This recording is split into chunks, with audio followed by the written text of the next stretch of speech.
right. So first of all, how's everybody doing? How's your mentality? How's your brain? You guys implement any of the stuff we talked about last week? And if so, what's been working for you? What's not been working?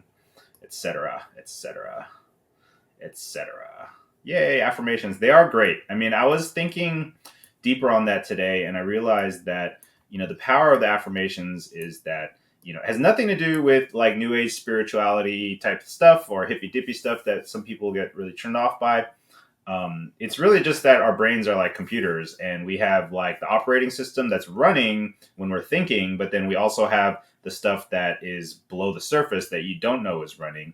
And so you need to really clear out the junk so that your operating system, subconscious operating system, is working on good stuff and positive, helpful stuff, and which thereby actually allows your conscious operating system to be even more effective and powerful. So, okay, cool. So let's just jump into it, and then we can get into questions and answers afterwards. So, first of all, I want to talk about the industry analysis, talk about what's going on. First thing is you want to expect an intense next few months. As I'm sure all of you are following the news on the coronavirus, the president keeps changing projections as he takes it more seriously. And now, we have till the end of April, end of this month for sure, quarantine. But, because we did not react fast enough, and because we still don't have enough tests or medical supplies, you can definitely expect this to go another month at least. So a lot of experts that I've talked to, they're expecting end of May at the earliest. But that's just the intense part. That's the we're trying not to die part, for the next, I'd say 12 months after that up to, we're going to have aftershocks. We'll have waves of more people getting infected because, first of all, not all 50 states are even quarantining, which is like crazy to me. And so the fact that we're not united as a nation in our response means that we are going to have longer lingering effects. So that's a little unfortunate, but that's just the reality of it. But expect the next few months to be really intense. And this is the time where actually you're going to put the most effort into developing a business because you want to really hit the ground running. Yes, the UK is scary as well. I think I don't get too political, but that guy Boris is scary. I'm like, well, what is this guy doing? Anyways, so you just have to expect it mentally. And the reason why I'm saying that is not to make anybody fearful, but you just have to mentally be prepared so that you can actually react correctly. You got to go ahead of the curve. Basically what I do is I look at the way the masses are talking, and then I project further in the future and imagine how are they going to be talking when shit gets more real. Because if you look at Italy, all you have to do is follow their curve and then imagine that we're already there. I'll give you a quick example. Like on my Facebook feed, a month ago, everybody was like, only sick people need masks, and trying to lecture everybody and stuff. And now people are finally realizing like, oh, actually, we all need masks. It's just that the reason why the Surgeon General advised against it is that, they knew that we don't have enough and we need it for medical professionals. So, it's unfortunate that our infrastructure is going to cause all these problems, but hopefully we'll learn for the next one. Steve, what's up? Okay, so now expect a long year, like I'm saying. So expect a year that is going to be full of challenges, but if you do the work now during these intense kind of quarantine months, then actually the rest of the year you're going to be much more successful than the other people. Because what's happening with the other people who are not taking it seriously or trying to think ahead and act accordingly is that they're just going to constantly be a victim to the situation, right? The people who don't act fast, they're going to constantly be affected by the way the masses are moving. But it's like you want to get ahead of the curve so that way it's like a wave that pushes you forward instead of getting stuck under it. So again, you're going to have to work harder than ever. So that's just the way it is. I mean, in one podcast I said recently, if you want to be successful, really successful, you have to work harder than you ever imagined. Well, guess what? We're at that time. It's that time. Okay. And also, again, we got to get lean. You want to make sure your finances are tight. You're not spending money on anything that you don't need. But the truth is that, saving $20, $30 here is nothing. It's not going to save you. The only answer is to make more money. You're going to have to make more money. That's it. You want to thrive. Jacob, you're hella funny. I will save y'all as much as I can. That's what I'm here for. If I was Superman, I would fly around the world and, distribute masks to everyone and, all that stuff. Anyways, so as you're trying to make money, I just want you to remember time is the most valuable commodity you have. Time is the most important thing that you have because time is the only thing you have that is free, and that if you invest it wisely, it will make you more money. So again, you need to be keeping track of your day. You need to make sure that you're not putting a lot of BS into it. It's okay once in a while to kind of it's okay. First of all, we do need to take more time for mental self-care. That's an important aspect of this to be successful over the long run, because as we keep going longer, it's going to get harder and harder mentally. So yeah, I'm putting more time into relaxing and doing things that are helping me keep my brain kind of happy, so that I can work more efficiently. But just try to be really judicious about it. And one thing that you need to keep in mind is that Mark Cuban said that how companies respond to this pandemic will define them for decades to come. And that is definitely true. I'm seeing that happening. Brands like Columbia or Allbirds and companies that are, taking CEOs are taking pay cuts or making sure their workers are getting paid, even when their businesses are closed. People are going to remember that. They're going to remember that, and they will support more. On the flip side, you have like the ex-CEO of Wells Fargo telling you that if employees have to die, so be it. It's like crazy that, there's people out there, it's not crazy. It's to be expected, of the wealthiest class. But the fact that they're actually openly saying that there's people, politicians and CEOs that are saying the economy is more valuable than human life, as if the economy won't bounce back. Any recession, the economy ends up bouncing back. It's not even a living thing. And the economy is made of human beings. So if you don't put human being and well-being at the forefront, you're just a POS, right? I have a Wells Fargo account, and because I read that, I'm moving it as soon as this thing is over. So that's the way it goes. You know what I mean? Yeah, it's disaster capitalism. And so, but the fact that they're even saying it and not even trying to, put lipstick on the pig is just like crazy to me. It shows how far we've fallen in our leadership in society that they can actually publicly say. Could you imagine in like World War II era and when people are actually dying, right? And if somebody said, "Oh yeah, no, your life is not important," that's crazy. Anyway, so how does this affect you? Well, guess what? You are a brand. You are a person in this community, and you're part of the economy. And the truth is, how you act is going to be remembered. So heroes will rise during this time, and it is your time to be a hero to the people around you, to your community. I want you to really think deeply about even any little thing you can do to help the people around you and connect with people and motivate people to also be part of something positive, because they will remember that. Like I mentioned before, I started a small GoFundMe to raise money to distribute masks to elderly people.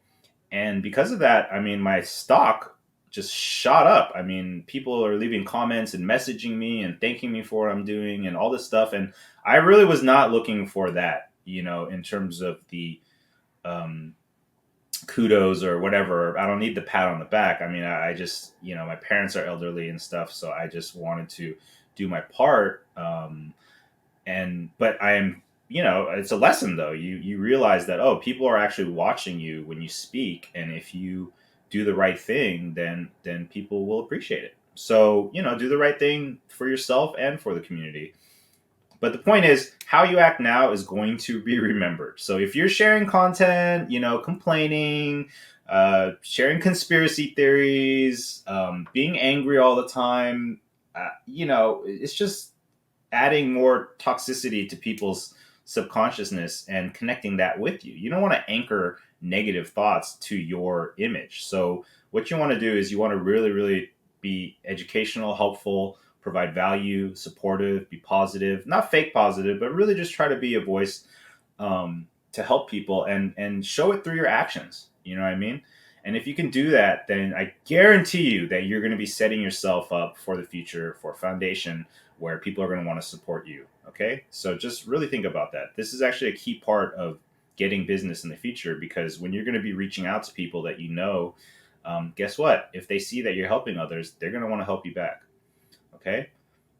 Now let's get into it with the industry analysis even deeper. First of all, who is suffering? That's what you got to ask yourself.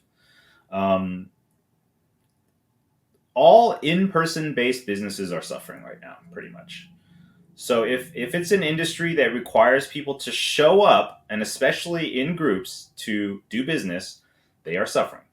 Whether it's the travel industry, hotels. I saw the CEO of Marriott, which is a gigantic hotel chain, said this is like 2 weeks ago or something like that. So this is when the pandemic really hit America. He said already that they had lost 75% of their business, and they were literally shutting down hotels, completely shutting down hotels, because they just can't afford to lose all that money. So that was just within the first like couple weeks of this. So just imagine how bad it's going to get as this continues, because there's going to be a hangover effect, right? Like people aren't going to after this is over, they're not going to just jump onto airplanes and stuff like that, because we're all going to be cautious, So travel industry, hotels, small businesses, small businesses are definitely suffering, and they suffer to a different extent based on, can they make their business virtual. So I think restaurants, they're kind of moving towards the delivery model. Obviously the profit margins are going down because of that, but I think they're kind of in the middle of this situation. I'm seeing gyms moving to like online stuff, so they're probably going to do a little bit better, because they're going to teach people to work out from home. Still, their profit margins are going to get squeezed. But other businesses like that require close contact and cannot turn it into something that's educational, like for instance, hairstylists or dermatologists, things like that. They're freaking hurting. They're going to hurt, and it's going to hurt for a long time. And how do they react when a business? The reason why you want to know this is because you're going to apply this to analyzing your own niche, right? So how does a business react when they're hurting? It's just like any other person. They contract, right? They go into kind of like retreat mode and fear-based mode. They spend less money. They're cutting expenses, which means they are definitely going to be wary about any salesperson or any marketer coming to them saying, "Hey, you need to do this or whatever, like hire me," because it's just there. People, when the economy is good, people are willing to invest in different new projects and new ideas, and test things out. When the economy is on the decline, that's quite the opposite. They are only going to spend money on they think is essential to their survival, or is like 100% going to help them with their business. Now, the answer to talking with any business is you need to have more of a human touch. You need to be even more personal, which means that when you reach out to somebody, which we'll get into the reaching out part, you're not going to start off saying, "Hey, I do this. Can you hire me?" Okay, you got to go much more human than that, which means that when you reach out to somebody, you want to actually imagine that they're your family member or a friend. And if it's a family member or friend, you don't sell them something. You ask how they're doing. And that's really what you want to do. You want to make a personal connection by just understanding what their situation is and getting to know them on a human level and really care about what their situation is. All right, now who's gaining? Because the truth is, since the beginning of capitalism, and I'm sure before that, during downtime, there are businesses and people that profit. I mean, this was really brought into light during like the era of like after like, let's say, like the Civil War, when the economy of the country was devastated and all these what they call robber barons started moving in. I'm not a history major, by the way, so I might be messing this up a little bit, but they moved in and they profited greatly, greatly, because they just picked the right businesses and the right approach, and their businesses grew. So that's what you're going to do, is you're going to see this as an opportunity. While other people are retreating, you're going to move forward. You're going to get into it and you're going to build your business up so that when this is over, you're going to be much stronger than other people. Because again, the other people who are retreating, they're becoming victims of the circumstance. It's going to take them even longer to bounce back from it because they've been digging themselves in a deeper hole. So what you need to do is you need to be building a ladder. Okay. Now, who's gaining? So any type of delivery service, digital services, anything that is online based, and obviously any industry that is tied to pandemic issues. Now, that doesn't mean you can't turn a business like, let's say, a gym or something where you can turn it into educational content, um, help them turn their business model into something that can be online or digital based.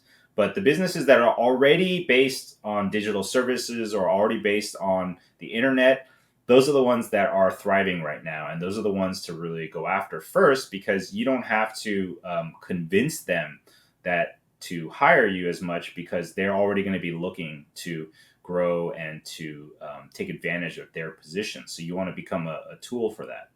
Now, if you have an industry that you really want to service and you want them to become better or whatever, then I guess you can definitely create packages that help them, but it's going to require more patience, right? Because you're going to have to do more work. By the way, I just realized I wasn't recording. I just started recording. Whoopsie! If anybody's recording this, please let me know, because I could definitely use it for the replay. All right. Anyways, so now, how are you going to pivot and offer more services? So what you want to do is you want to think about the way that because obviously your business is impacted by the fact that you are. I mean, we're a people-based business. So just how I said businesses that are impacted are the ones that need to be done in person. Well, guess what? We're part of that industry. So you need to really figure out different ways to adjust. Now, this is going to be a kind of a working model that I'm going to keep developing, and we'll keep going into deeper in future workshops. Yes, influencers is definitely a good industry if you could find ones that have money. Or you leverage them to build partnerships and raise up your own brand value. I mean, we'll definitely, that's a good note. I'll turn that into a topic next time in the future. But back to the services you want to offer. You want to pivot a little bit and you want to get a little deeper. So think about the things that you can do. So first of all, if you are good at animating or hiring people, managing them, then you could definitely offer animated graphics based products. So like explainers, tutorials, things like that. You could offer services that take people's self-recorded videos and you turn them into packages that you kind of snazzy up. You can do this with templates. For instance, I actually never really got into After Effects, so I can't take advantage of it personally. I could find people and manage it, but also I was thinking, well, what could I do, right? What I could do is I could go on Envato.com, let's say, take motion graphics templates and then drop in B-roll, right? So then I can create packages or products that are based on templates that create this production value, because what's happening is you're seeing a lot of content creators creating their own content, and they are not the quality is bad, right? And so for a real company that needs to look good, you can make them look good and create a system that's actually really cheap for you, because you can just find these templates and just drop it in. And you can even just find ones that are Premiere based. I mean, I had one job for Bank of the West a while ago where I did these videos for a conference that they had. And I think it was like a $5,000 budget. And I literally used like a free template from Envato. and just dropped in like photos and video that they gave me. And so it was like pure profit. I mean, it was crazy. That was a great model. So you want to kind of follow that. I could turn that into a case study if you want. Also, if you want to offer, streaming, that's cool. Streaming, I think, is definitely going to be a growing service. You'd have to figure out the process for that very clearly. You do have to invest in a little bit of equipment and software, and then you have to test it out and learn it. But the other challenge is that depending on your industry and stuff, they might not want you there at all, right? Because we're supposed to be completely separate right now. So Zoom, in terms of Zoom, yeah, so that's what I'm saying. You want to get creative. You want to keep your eyes out and see how other people are adjusting, not just in your industry, but try to leverage it and figure out how can I turn this into a product, right? So even creating a package where you teach, like, let's say a gym or something, how to use Zoom and then package it and turn it, and you say, hey, if you do these Zoom courses, then I will turn it into social media clips for you, which brings me to packages. You want to start creating bundles.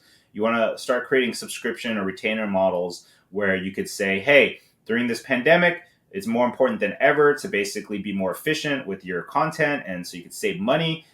So what we'll do is, if you hire me for this, then I'll create a bundle where you get like a month of free content that, it's like a whole array of 30-second to 60-second clips or something like that. And you could take their long form content and break it down into short. You know what I mean? So yes. So, okay. So Josh brings up a very good point, which is turning your house into a studio.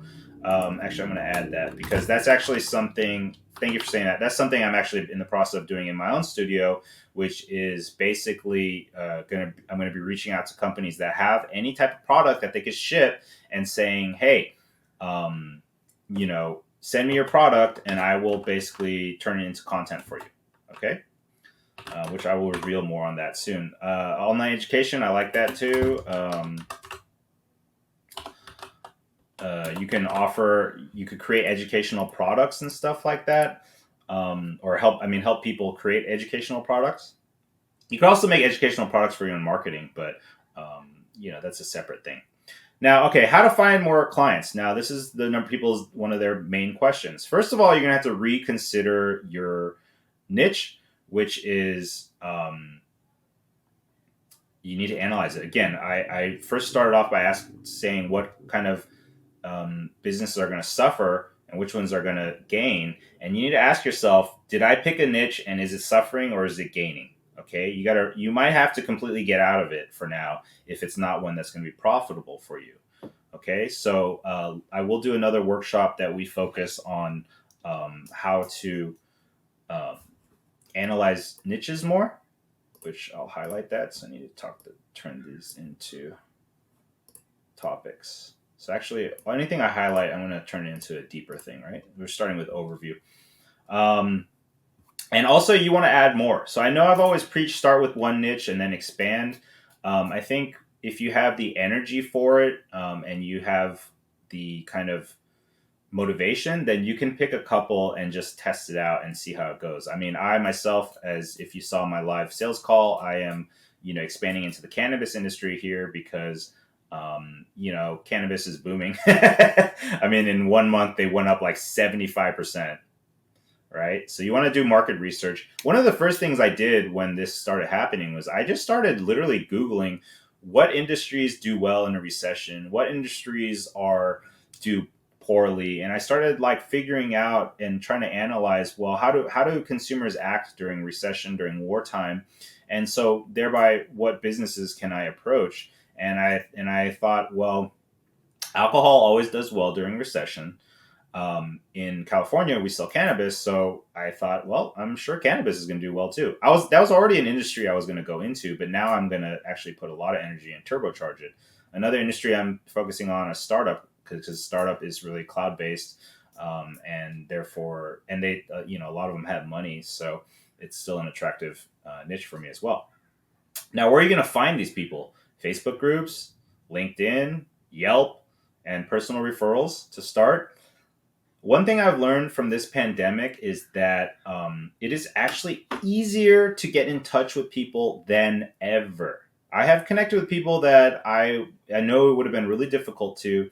And as long as, again, you have a human touch and you're not just trying to sell them something or be like a me type person when you approach them, then you can actually talk to them. Okay. So there's definitely a opportunity here because guess what? Everybody's home.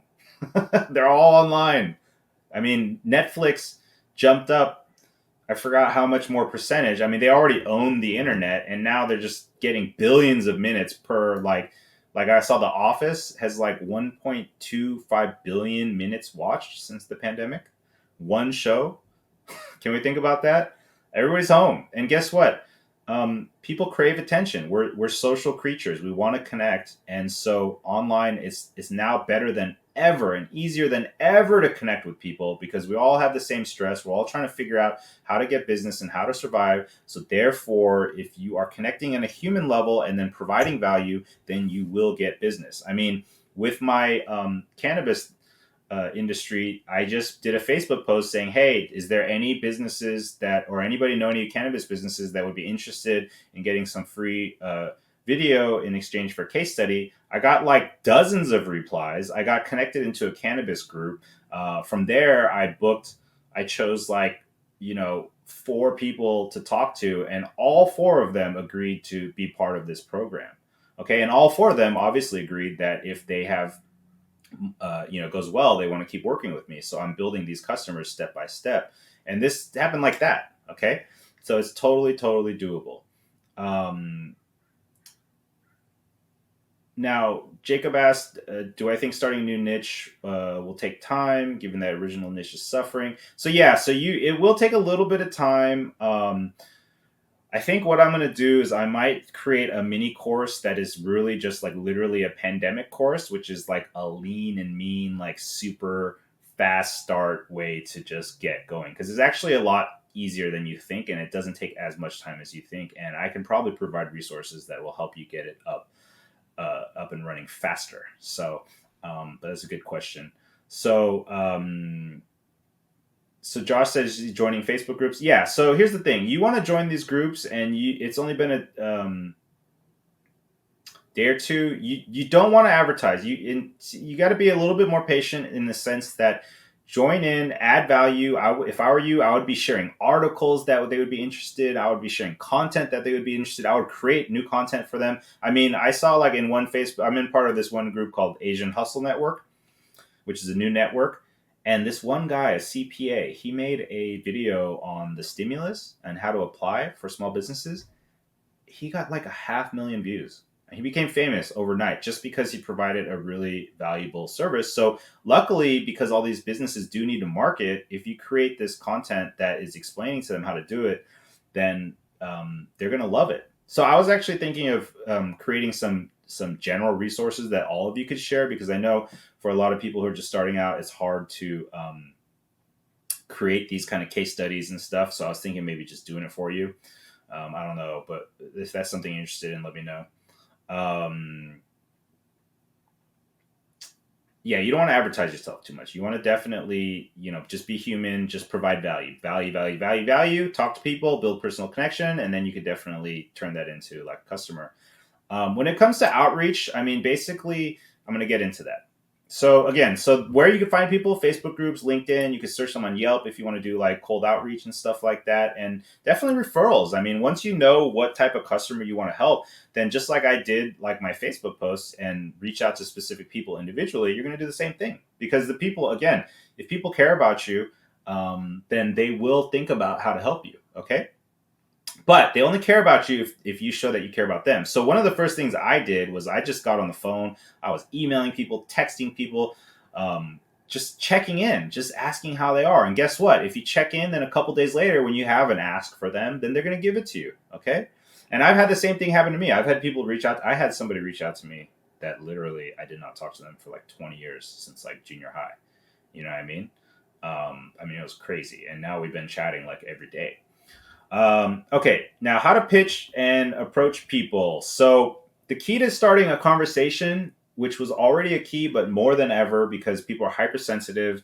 Again, we're really hypersensitive to how brands are acting during the pandemic. You are a brand, and so you got to think about that. You want to start a conversation, talk to people, ask questions, be human, be kind, be sympathetic, be a listener. Um, be ready with advice. So this is why knowing your niche is actually really important, and you can have multiple case study for different niches, but you have to be able to give advice immediately to them that's saying, when they tell you something, you can say, oh, you could try these 3 things and it might be helpful to you. And then you don't ask for anything in return. You just give value. It's like the Gary Vee thing with the jab, jab, jab, right hook, right? You want to keep jabbing, which means giving them value before you try to ask for something. Okay. Another thing, when you're pitching people, you're going to have to figure out how to offer more marketing services in a way, because if you're, and also this is something I saw people struggling with already, is if you're just going to people and saying, hey, I do video, do you want to buy a video from me? It's a lot harder to get them to say yes. And this is something I've talked about in the past on my podcasts and stuff. The more that you remember, I mean, I said this even in the course, we're not in the business of video. Okay. We're in the business of video marketing.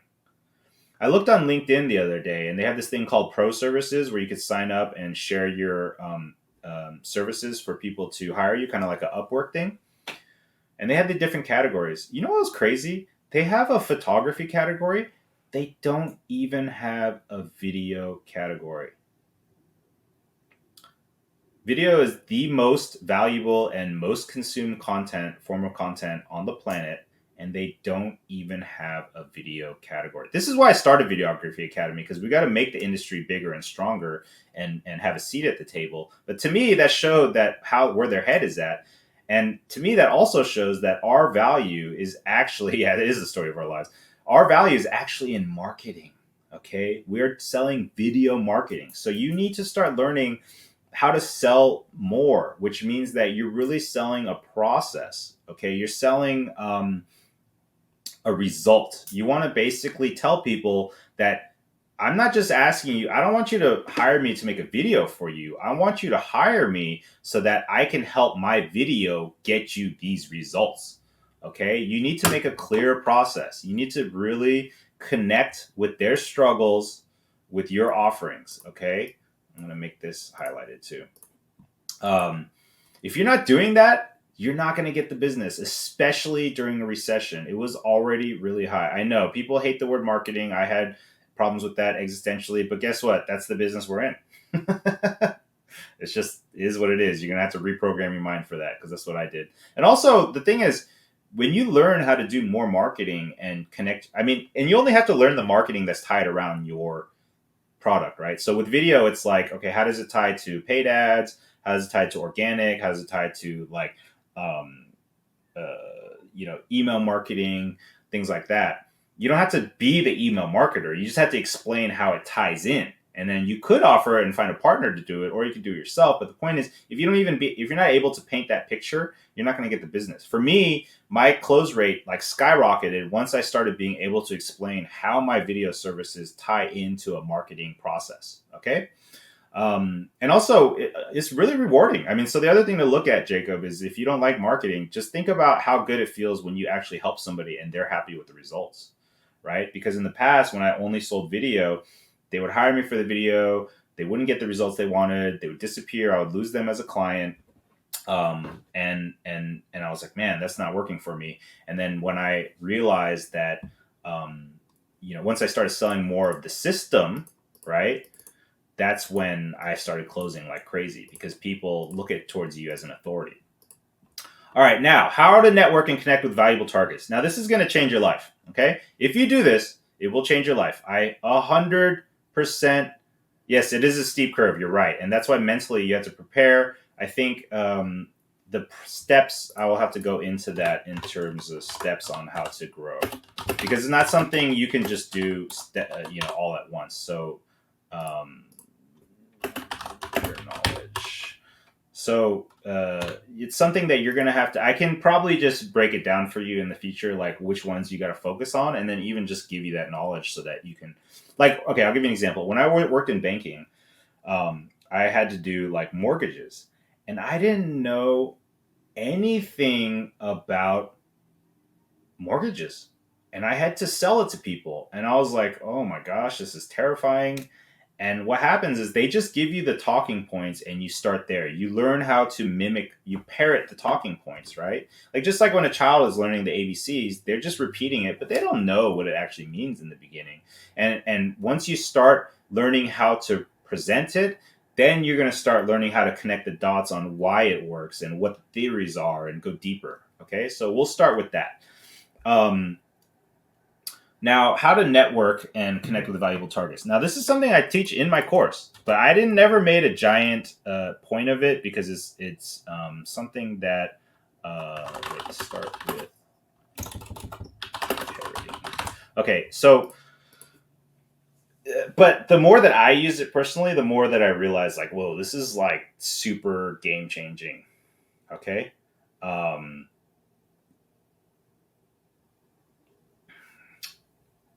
The Dream 100. I took this from Russell Brunson of ClickFunnels fame. Go ahead and Google it. They have plenty of presentations on it. This is my own kind of interpretation. Um, and again, in the course, there is a part on the Dream 100. So you can just literally take that part. But I'll go over it real quick, which is that you want to make a list of 100 entries. Okay. And you could break it down by these four, or you could break it down by five. What I look for clearly, though, Funnel Brunson. He's totally Funnel Brunson. Um, Companies that you want to work with, websites that are in the industry, right? Groups or organizations that are part of the industry, and influencers that are looked up to in the industry. Those are at least those four for sure will get you. So you could do 25 each. The more you do, the better. But here's the Dream 100: is you want to pick the top ones you want to work with. In each of those categories, and you're going to go after those people, because if you connect with any one of those people, then your business will skyrocket and you will create a better brand, a bigger portfolio, and a lot of benefits. I'll give you an example. There's a guy named Trevor Blake who wrote a book called Three Simple Steps, which I definitely recommend reading if you can.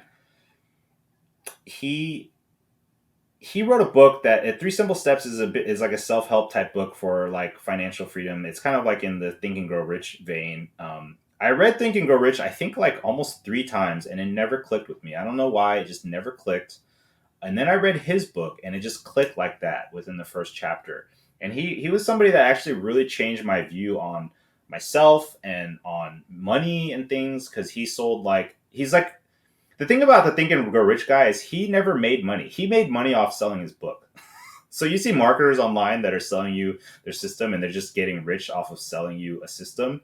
Um, that's kind of Napoleon Hill. So Napoleon Hill was definitely a fake it till you make it kind of guy, which is kind of a secret nobody realizes. Doesn't mean his book doesn't have good content, but I mean he just took it from other people who did the work, and gave him the knowledge. Versus this guy Trevor Blake actually sold his business for like a couple $100 million.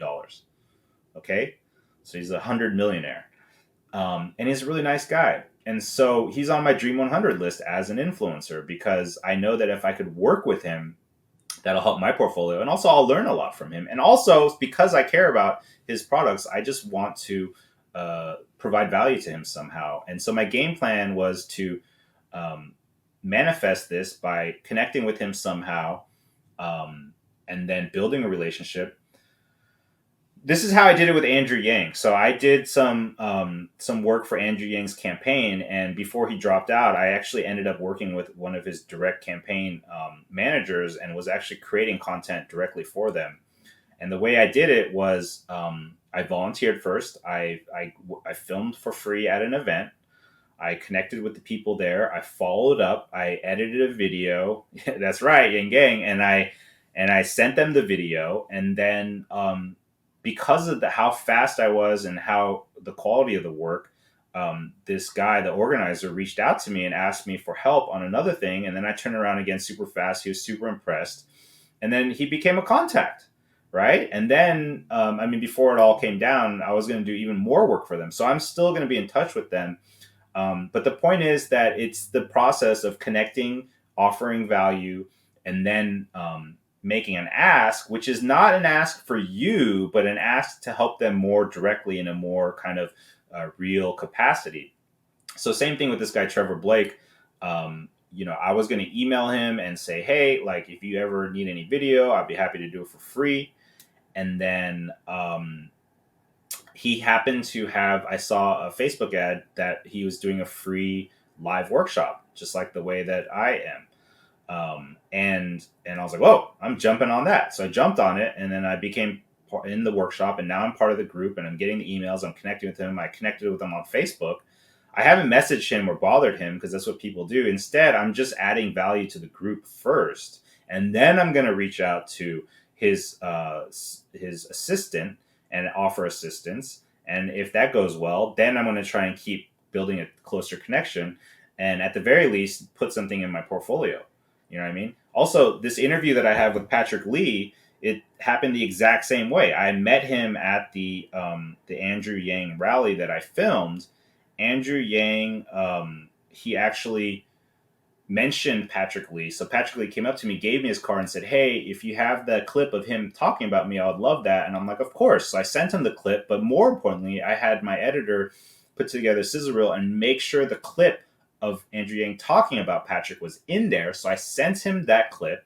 And then, just a couple friendly emails just saying, hey, blah, blah, blah, blah. And then not really asking for anything, just building a human connection again, right? And then I made the ask. I was like, hey, I have a podcast. Could I interview you for it? Or it was actually going to be an in-person interview at first, which is even better. But the pandemic happened. So now we're going to just do it online. And now he's becoming a contact. So, I mean, this shiz works. Okay, so it's the Dream 100 plus system of connection, I guess, relationship building. So I want you to start with your Dream 100. If you don't have this list by the next time we have the workshop, I'm sorry, but you are not doing what you need to do to be successful in this situation. Okay, you really, really, really, really, really, really need to do this, because again, this is going to skyrocket your business. It's going to increase your value. It's going to increase your network. This is the thing that is going to help you make more money. So please do this. Just do it. Okay? Because if you haven't done this, that means you haven't even thought deeply about what kind of customers you can get, what kind of value that you could provide and get for yourself. And so you're just going to be like shooting proposals to random people and BS that you don't really know if it's going to work out, and you're wasting time. Okay? Instead of like a shotgun effect where you just throw shiz at the wall and hope it sticks, I want you to be like a freaking sniper. Okay? Yeah, exactly. Your Dream 100 makes your free work count. So people try to say don't do free work, and I'm sorry, but my entire career has been built off of free work. I've gotten into places that it's impossible to get into without doing the free work. I've filmed at the NBA Finals 3 years in a row for free, right? Guess what? It's really hard to get into the NBA Finals, if you're not paying for it. And it's definitely hard to get in with a freaking camera unless you've built a system to get yourself in there. I've met billionaires and worked with billionaires. I've filmed at the UN. I've done like cool stuff like traveling around the world. I mean, it's ridiculous. And it's all happened from me just offering my value to the right people. Okay. So the Dream 100 and your niche work. Yes. So you start with your niche, figuring out what niche you want to service, and then you make your Dream 100 based on the niche. Okay. And that's how you are going to kick ass. Yes, shooting the NBA Finals was insane. I mean, it was 3 years in a row, and I'm such a workaholic, and I don't really stop and pat myself on the back and anything. But the third year I was there, I was like, wait a second. This is crazy. Like, it actually sank in. I'm like, I'm at the NBA Finals for the third year in a row, filming. I'm in the freaking press conferences filming. I'm like right behind the bench walking around and stuff with my camera when they're in the middle of an NBA Finals, a championship. And I, like for instance, the last one when, or the one when the Cavs won in 2016, right after the last game, LeBron walked. Happened to be in the tunnel on the Cavs side, the visitor side, right when it ended, and he literally walked like right by me and almost brushed my shoulder. And I was so angry because I'm a Warriors fan.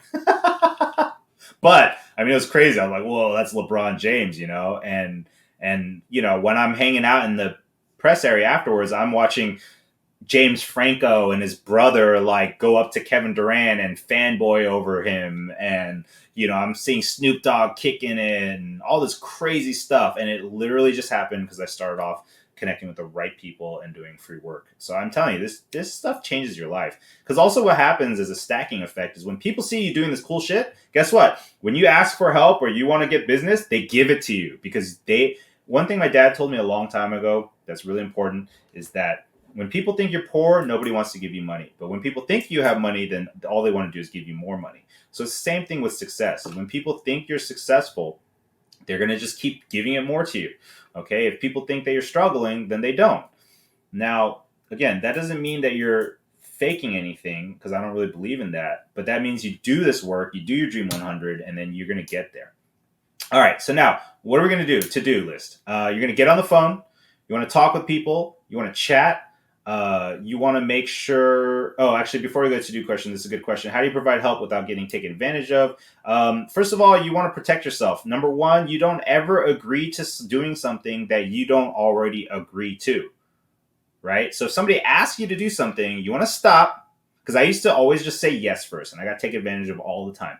What I learned is you want to stop and you want to genuinely ask yourself, is this something that I'm okay with doing? Which means if I didn't get paid for it, would I do it anyways? Is it good for my portfolio? Is there a clear advantage to doing this work? And can I see how it's going to help me in the future?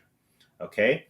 Now, that doesn't mean you look at everybody like an opportunity like that, because that's not human. But when somebody's approaching you or whatever, you want to make sure that you know what you're getting yourself into, meaning that you agree with it and you're ready to cut them off at a moment's notice if it's not working out the way you want, which means they're not respecting you or they're not giving you what they promise. Because a lot of times getting what you want out of it means that you're going to make sure that you ask, that you let them know, hey, if I do this for you, this is what I would like in return.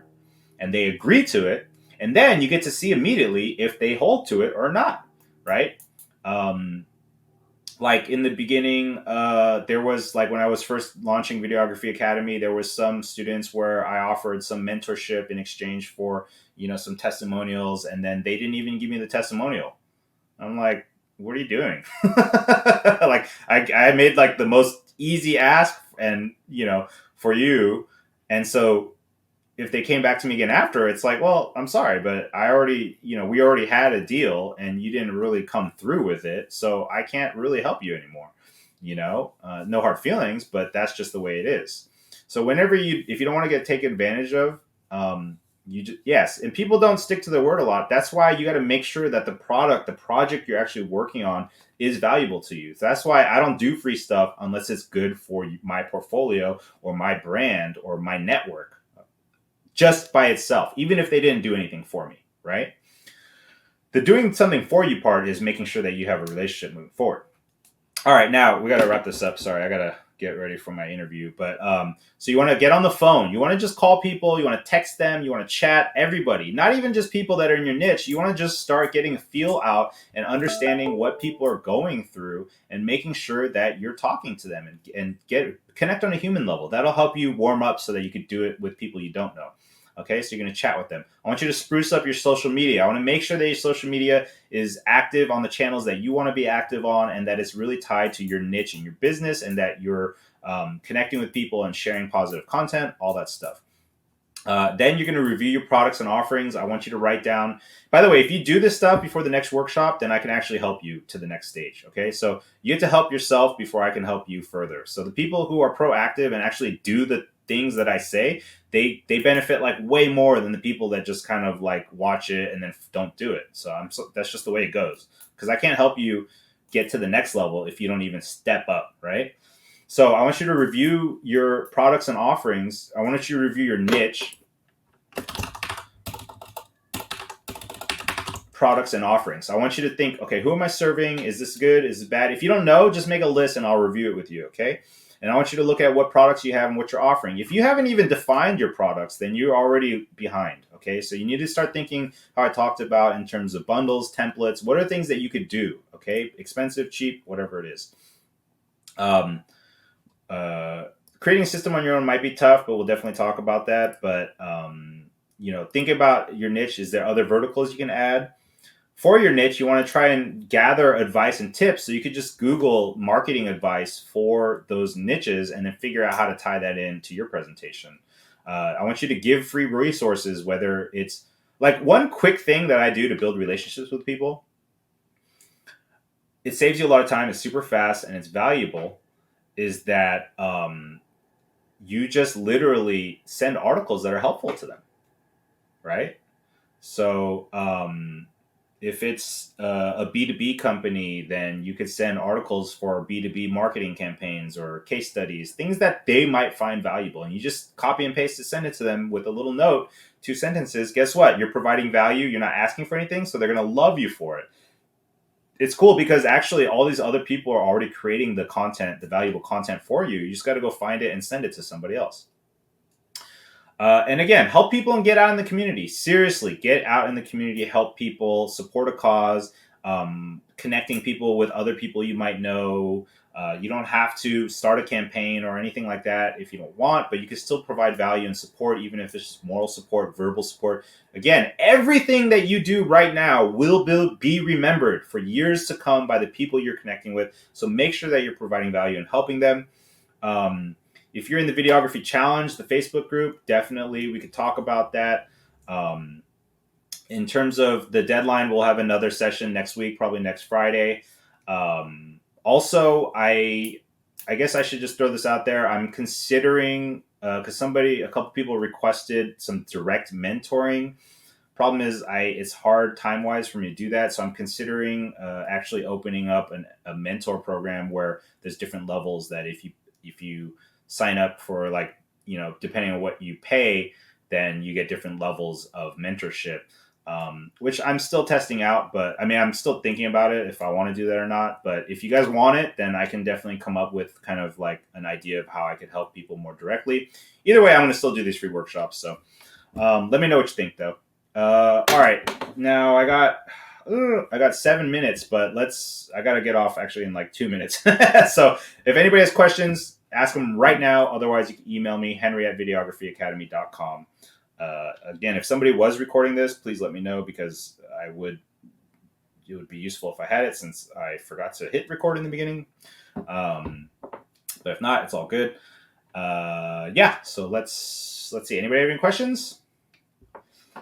Some good questions so far, by the way. Thank you.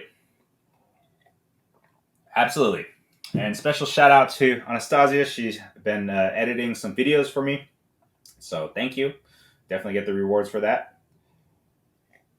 Yes, let's definitely talk more on Facebook. You can throw it in the regular Facebook. If you want to join the challenge, go ahead and join the challenge Facebook group. The only difference is that on the challenge Facebook group, it's obviously a group of people that are a little bit more serious and a little bit more proactive. It's less casual, and also I do share some content that is more private, because some of the in the regular Facebook group, there's some lurkers out there. I don't know who's out there. Like for instance, like that guy Paul Xavier. If you've probably seen his ads, like he actually has good marketing advice, by the way. So I'm not knocking him, but like he joined the Videography Academy group, which I'm totally fine with. And then I reached out and said, hey, can we do like an interview in the podcast or something? And they're like, oh, actually, I'm not Paul. I'm Paul's assistant. And I was like, I'm sorry. I can't have somebody in the Facebook group that is not the real person. No offense or anything, but I just want authentic people in there, not somebody who's been hired to go in the group and just scrape value out of it. You know what I mean? If it was him in the group, I would be totally fine with that. I mean, I'm in other people's groups, but when I'm in full-time filmmakers group, I don't go and hit people up. I don't go in there and try to convert them into my customers, because I just think that's a little tacky. Not that I'm saying that's what Paul Xavier did. So again, I'm not knocking him. Again, he has some great advice based on what I've seen. But I just think like the general Facebook groups could be a little dicey in terms of, sharing some sensitive content. So the challenge group is the way to go. All right. I'm sorry I have to go. I wish I could go even longer, but I I would recommend starting a Facebook group. Yes, that is a great idea. If you start a Facebook group, but you had to, when you start a group, you got to commit to providing value and you got to commit to engaging. If you do that, that's actually brilliant because then you can invite other people to join. But then you got to be really careful that you are not immediately presenting it as, now that you're part of my group, hire me for this or that, because that's not how they're going to respond to it. Okay, you want to make sure that you're providing value first. Lead with value. That's how people judge you right now. If you lead with value, they're going to trust you. If you lead with me, they're not going to trust you. Okay? Hopefully that was helpful. That was a great tip, by the way. I think that's great. I'll add that in. I'll